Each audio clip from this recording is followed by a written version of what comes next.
walked in to Cookin Wit Geno. Welcome to my home. Come on in.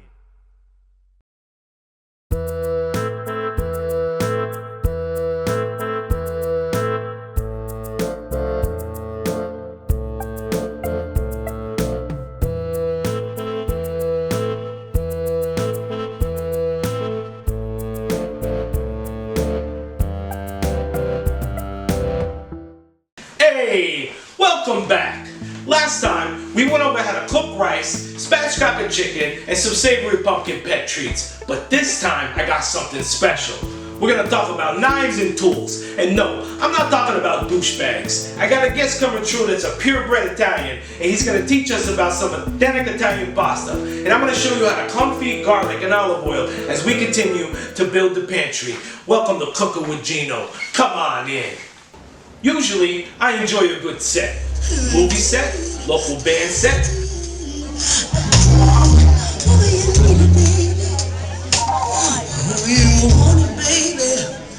Limited edition Blu-ray box set. Celebrating 50 years of Godzilla. Collect them all. Yo, I even like to watch someone set tripping, and then a fight breaks out. I love sets. The only ones I don't like are spice sets. I feel like they grabbed this with fancy packaging and shiny holders only for us to use 25% of the rack. The rest of it goes to waste and collects dust while taking up valuable counter space for stupid gadgets that we decide to get. Besides, who knows how old those spices are when they're packaged up? They don't go bad per se, but they do lose a lot of potency. Marie Kondo that said if you haven't used it in the past 6 months. Empty that container, start new. Get spices from the bulk section and repurpose the containers for spices that you like. Kitchen spoons? Same thing. I get a utensil holder set and I'm digging through all these tools that I never use just to find the ones that I always do. Get them out of here. Get them out of your kitchen. It seems there's a lesson somewhere in there, huh? I think so. First and foremost are knives. I use my chef knife and my small utility knife and my kitchen shears for 98% of all of my prep tasks. Every now and then I pull out a specialty knife like a meat, a bread, or a fillet knife, but all of those tasks can be done with a chef knife and some kitchen shears. I use a brand called Global. They're a Japanese company and their knives are perfectly balanced in your hand. There's something about Japanese precision, you know what I'm saying? They really take the time to learn how to work the steel. Chef knives are just like little mini swords, and they got a whole army of dudes with swords that are masters at the blade. So that's who I'm going to for cutlery. You can do what you want. Granted, you have to kind of graduate up to the Global, start with something affordable in your price range, like a Mercer. I started out with quite a few of their knives. Or you can go to a restaurant supply store. It's going to be the Dexter. Okay? All of these are fine. The knife and the shears are where I'd spend my money if I were you, along with a knife sharpener and a decent cutting board. Wood is best for your blade, but it requires a lot of maintenance with keeping it super clean and oiled. I got a bamboo one for the show, but it's not looking pretty. It started to stain up from the strawberries and the kitchen hijinks. Honestly, I should have got a composite one, and I will after this one is true because I got to practice what I preach. Now, let's talk about the utensils. Let's talk about utensils. These are going to be the things that you use almost every time you cook. First things first, you need some sort of utensil holder. Now, I just use jars. Again, they're cheap, they look good, and you can actually decorate them however you want. You could be crafty, or you could just be player and leave them clear. Sometimes, you can find some vintage ones with some cool food-related designs on them. Starting with the wooden tools. I suggest one wooden spoon and a spatula. That's all you really need. The only silicone I seem to be using is my spatula and my fork. I got a small long-handled tasting spoon for pickles and ferments. Now the reason for this is some of the metals from your silverware can react with some of the bacteria and it can ruin fermentation. So I always have one of these ready in my little jar on my cutting board. And they're really cheap, and they usually come in like 5 to a bag. I can just give them out to some of the homies that cook if I want to. Now, a vegetable peeler. I like the cheap ones that come from the grocery store. They're all metal and they move around a lot, but they do the job. A vegetable peeler is not only for peeling, but it's also for making very thin, uniform ribbons of said vegetable. It's a very versatile prep tool. I highly recommend you get one. Kitchen tongs are one of the most important utensils. I think of it as like an extension of my hand, allowing it to grab hot things without burning my fingers. Now, I find myself going to my silicone fork for eggs quite a bit in the morning. I got a small little silicone spoon for tasting and other things that require stirring. A few utilitarian tools that I like to have around is a silicone brush, a handheld citrus juicer so I could squeeze every drop of lemony goodness out, and a strainer. Now, they usually come in pairs. I'll allow it. Thank you.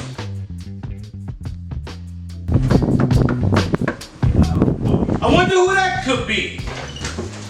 Hey! Yeah, hey, it's been years. How many years has it been? Not too many years. Jeez. This is my good friend Nick. I haven't seen you in ages. Not since the re-up, if you know what I mean. Not only is Nick a comedian. That's a southern myth, like when people call Galveston a beach. But he's also a cook. Making a pasta. Crack of the egg, making a pasta. I've been watching his Instagram and he's been making these delicious pastas. He said he wanted to show us how to make a fresh pasta and how to make an Alfredo sauce the way that a real Italian makes it. But first, I do believe this deserves a drink. I got something special. And maybe one day I'll show you how to make it. I got some limoncello, and we definitely need to save some of this until after we eat, because after all, it's a digestif. Now, let me know if you're curious about making different types of cocktails. Maybe there's something fancy you want me to show you how to make. Let me know. Geno is not Italian. He's from Pennsylvania. East Coast tough guy, bottom line. Polish, Russian, German. We could talk about cabbage all day. But what do I know about pasta? I'm gonna get an education today, aren't I, Nick? You are. Hey. I forgot about the magic. I should have paused for the magic. Show me how to make this pasta, huh? Alright, so it's a half cup of flour per egg per person. So if you make just for yourself, be a half cup of flour and 1 egg. So there's 3 of us. We're gonna do a cup and a half, huh? Yep. I never used one of these big measuring cups. Bigger's better. I thought you were a size queen. Hey. Come on. Hey. You're almost there. Over there. Tap it on the yeah. Here we go. There we go. Is that good? Perfect. Perfect. All right, right here. Cup and a half. Cup and a half.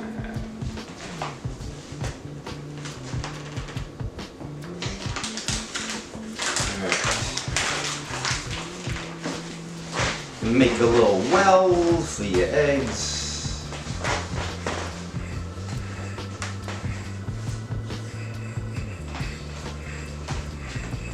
I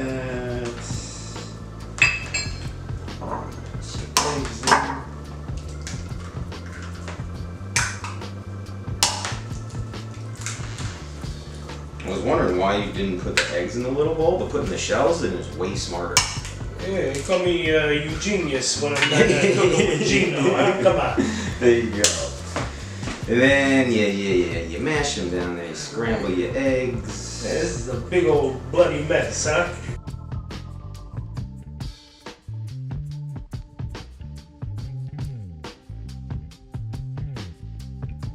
Making delicious pasta. Hey. Then you're gonna take a little in from the sides. Oh, so it okay, like a doesn't- little volcano. Yeah, so it doesn't get all, because if you wipe it all, it's gonna be a mess. You develop a little dough, bring a little in from the sides. Interesting, alright.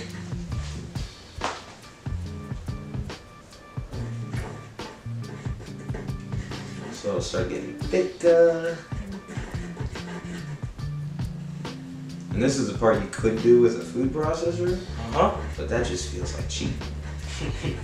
My grandma saw my video of me making pasta, and she was like, "You make a pasta like a little old Italian man. It's great."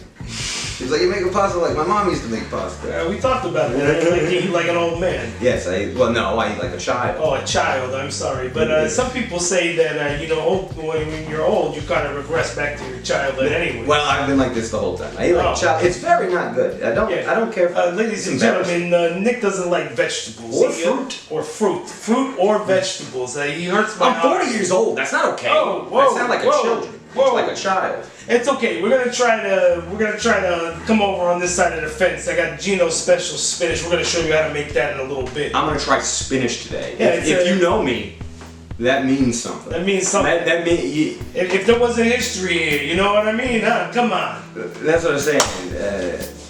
It means that I like you. I'm willing to try spinach. It's crazy. You see, it's getting thicker. You know what I mean? It's getting doughy. We'll switch to the bench scraper. It's getting doughy.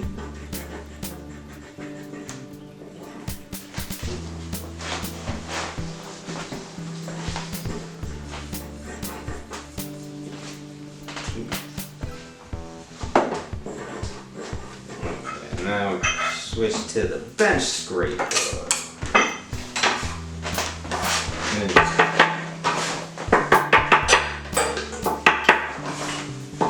You cut it up. This is a fun one. Oh, hey! Oh, what? Oh, okay. So you can make all sorts of jokes for that. No. We said Coca-Cola. You know what I mean? Come on. That is not what I meant. Hey!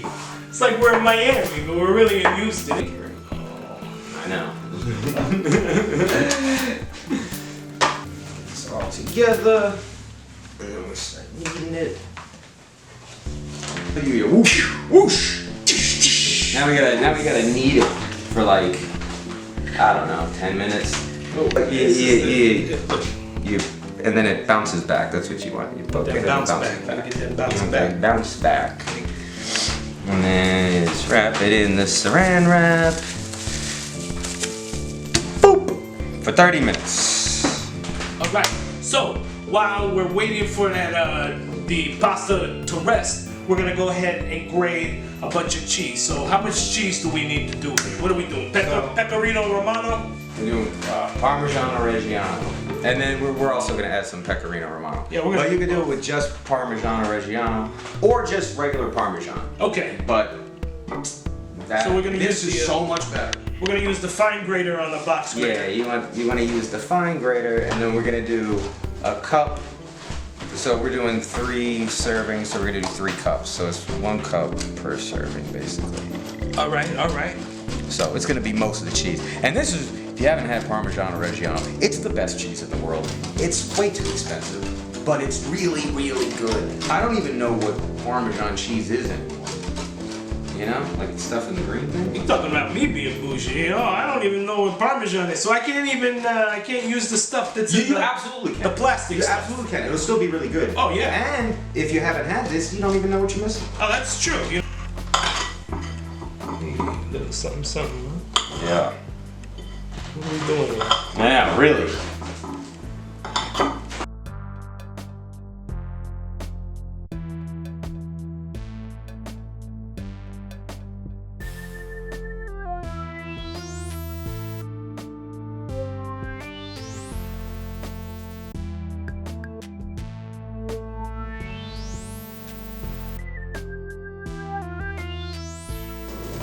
Huh. Do you know the different types of mafias? Yes. Please enlighten our audience while you're rolling this pasta. The Cosa Nostra, Okay. the Ndrangheta, Okay. and the Camorra. All right. And they're in different regions. They're all very similar. The Ndrangheta are the crazy and most dangerous, and that's why you don't ever see anything written about them.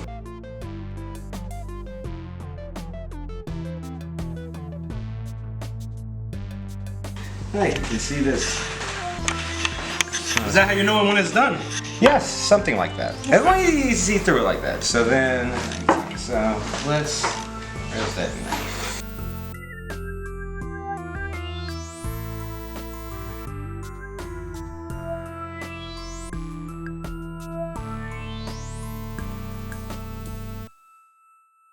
we talked about doing knives before. Let me show you this right here. Okay. When we do the knives, we take the knife right here by the hilt, and it gives you more control. Okay. Instead of taking it back here, it goes all over willy-nilly. Take it right here like this. Okay. Like this? Yeah. Does that feel a little bit better? Look how stable that is.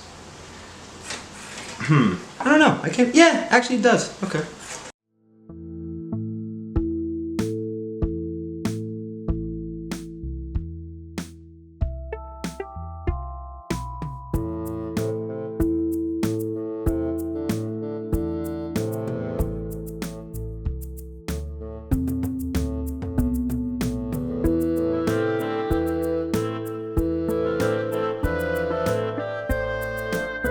Add in the pasta. Oh yeah, Kasha. And that's only gonna be cooked for like a minute and a half. Okay, so then we're gonna take this and put our noodles straight into. That's about what, 6 tablespoons of butter? Well, it's 3 tablespoons per serving, so this is more. So because we're doing 3, so this is like 9-ish. 9 tablespoons of butter, unsalted. Unsalted butter, and you want to don't strain the pasta. You want it straight from here. You want the pasta water. We want some of that pasta water. All right. And we're probably gonna need honestly some of that. So then we got, and then we put that onto our butter, our room temperature butter. So just Always room temperature butter, we're gonna ladies and stir gentlemen. this around. We're gonna add a little bit of the pasta water, and we're gonna add the cheese, some of the cheese, not all of it, some of it. It's going a little at a time, and we're Yep. creating the sauce by making the emulsification. Correct, sir. And then then a the little- pasta water is actually, the starch from that is helping create that sauce with the cheese, the Yeah. fat from the cheese. So then it'll be a sauce. You don't. That's why you don't need cream or anything like that. You just need the pasta water And cheese. and cheese Wow. and fresh. See that coming together. Yeah, right. You can hear it. Oh, You can hear how creamy it is without cream.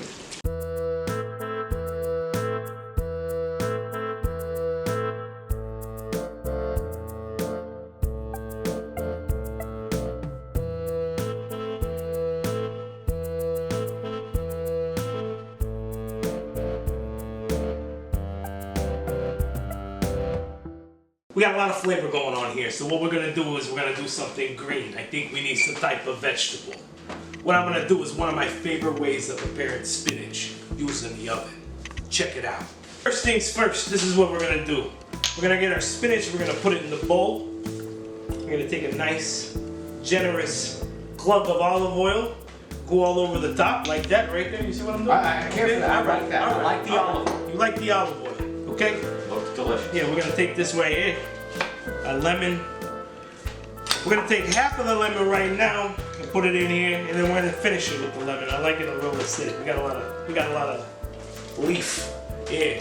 All right, Popeye. It's a lot of leaf. We're also gonna use our salt and our pepper. That's what that was. I was wondering what that was. The pepper grater. Yeah, it's a pepper shaker. I used my Amazon points and got this. It's called Peugeot. It's a French race car. Look at this. Hey, they make a pepper shaker. Yeah, they make a pepper shaker. Here, check it out. You could, It's good to diversify. hey, think about this. Someone comes and charges in your kitchen. You grab your pepper grinder and you pop them upside the head. Out like a thief in the night. I tell you what. Yeah, Yeah, that is one use for certain. absolutely.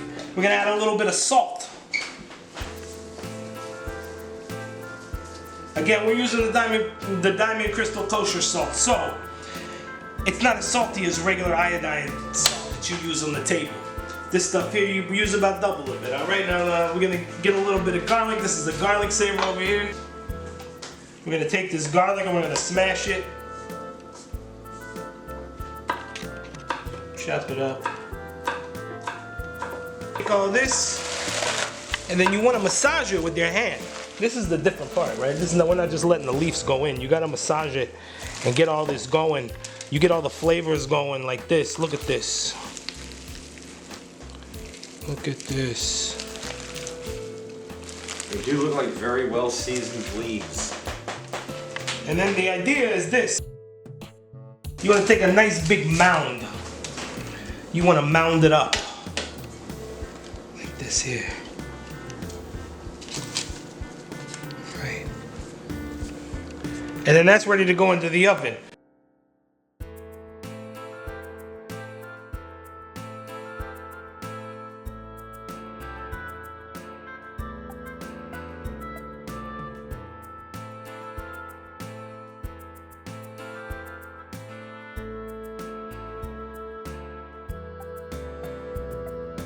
Grocery store bread's tragic. Absolutely. If you want the standard grocery store French bread loaf, then you get that. But me personally, we're doing ciabatta today. It's delicious. It's gonna get crispy. And when I put all this garlic confit on it, hold on, we're gonna talk about this garlic confit. All right. Now, what I like to do is buy the garlic that's already taken out of the paper. It's like $1 more than just a couple of heads of garlic, and you can just dump the whole thing in. I take the little ends off of them, and you know, so it's nice and pretty. All right. Now, dump them in the little vessel that you're going to use, and I'm going to put a sprig of thyme and a small bay leaf in each, and then I'm going to cover it with some olive oil.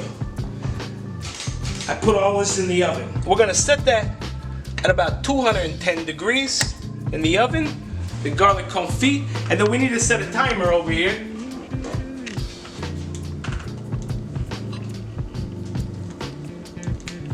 For 2 hours.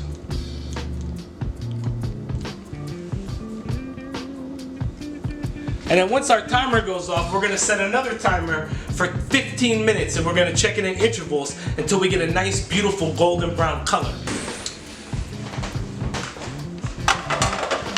This is our confit once it's already done. Look at how beautiful. Roast. I'm gonna take some of that garlic. I don't know. How many cloves you think? A lot. A lot. He says a lot. All right. We're gonna use. It's a big loaf. It's a big loaf. It is garlic bread. Huh? Yeah. Here we go. We're gonna do that here. All right. We take some of our butter. I don't know how much. Just enough. You know what I mean? Whatever your heart tells you to do. Huh? Come on. All right. Well, your heart's not gonna say you that much. We also need a little bit of this salt here. That's good. We don't need too much of that. So right here, some of that.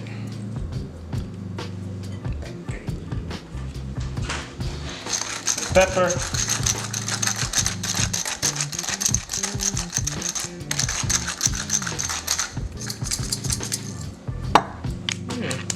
What do you think? You want to do some? Nah, it's fine. Here we go. Just mash it all together.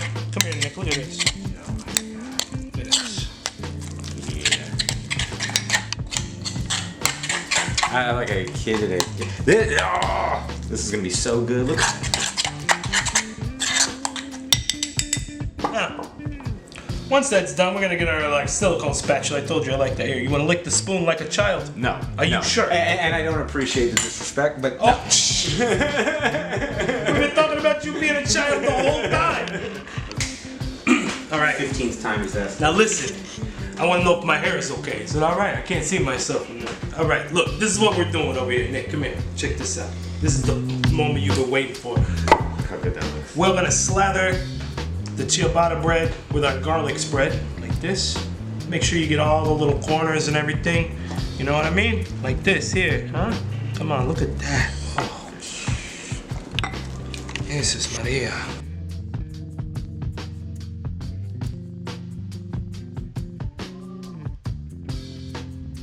Get our bread. Put it on our tray. Right here. Don't let none of that go to waste. It's gold. Woo! All right. Now this goes 400 degrees along with the spinach. Come here.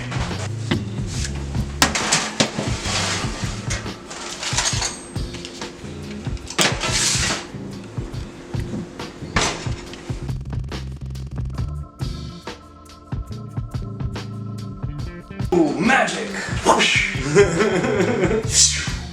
Right.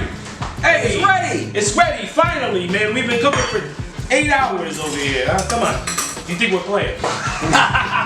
We don't see it behind the scenes, but maybe you could.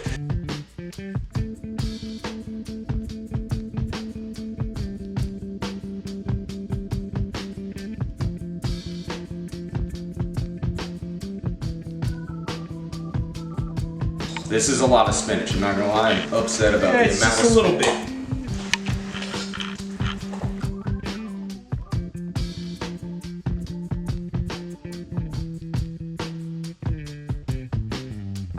Try the whole thing as a bite, and then finish it up with the bread. Once that cheese good. Not enough. I mean, oh yeah, the pecorino. You can taste the Comes pecorino. through. Oh yeah, you can taste the pecorino. All right. That's fucking spinach. I'm very unhappy about this.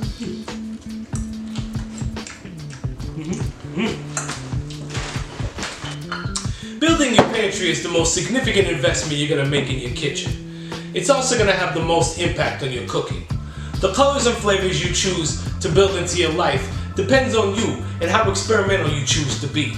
I wanna encourage you to always be learning, not only about food, but about yourself. Take time to sit in silence and let the universe speak to you. Don't ask for anything. Don't tell it anything about yourself. Just sit there and listen until it's finished talking. Active listening is also a form of learning. When you talk over someone and don't let them complete their thought, you missed all the good stuff, like the fond in the bottom of the pan after the cook, right before you deglaze and make the sauce. Oh, you don't know what fond is?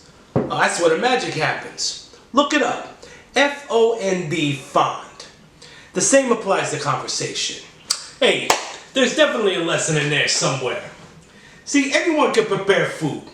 Cooking is a combination of alchemy and energy. If it ain't cooked with love, it ain't worth eating. Even if it's instant ramen. But then you sprinkle it with some sprouts and you drizzle a little chili crisp. Now that's gourmet. Let that wet your noodle, huh? Alright. I'm supposed to give you some dessert, right? Well, I think we've had enough sugar with this limoncello. We talked about diabetes, so we're not going down that road. So it's gonna have to be a little bit of a verbal sweetness. I'm gonna take the cue from one of my Banana Boys Club songs. It's called Earthquake.